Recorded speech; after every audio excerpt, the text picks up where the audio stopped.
My name is Father Miguel Briseno, conventual Franciscan. The role that the Tiguas played in really the establishment of the mission goes back to 1680, during the Pueblo Revolt, when they were coming down from northern New Mexico to El Paso. And so when they came here, they established a worship space. And we can go back even historically, 1682 was the time in which they established the mission of San Antonio. And so we see that it was because of them and because of the importance they played also in religion that there was an establishment of the mission.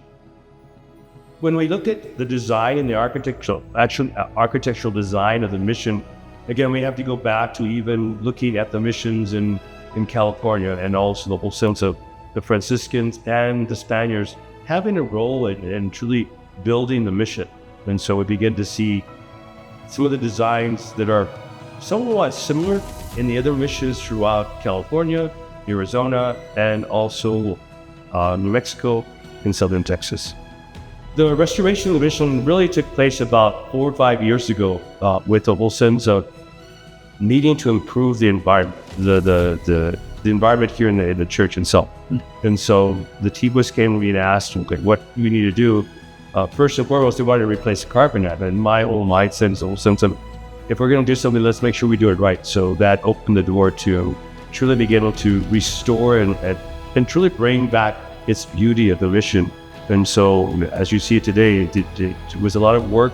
In fact, they had to close the mission for almost half a year to get the work done, both from the ceiling to the floor to the benches. And so a lot of hard work went into it, but also a lot of money was spent to make sure that we were able to restore the beauty of the mission, which was almost $1.5 million that Tiguas spent on bringing this project to fruition.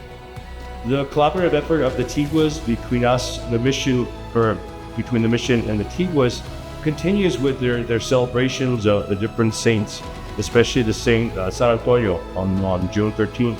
We gather early in the morning, beginning at the Tuzla, and come here to celebrate the patron of the Tiguas. And so we have Mass, and also after Mass they have the promesas, and after the promesas we have the whole sense of the dance. And so that takes most of the day until everyone has danced, then we conclude the day.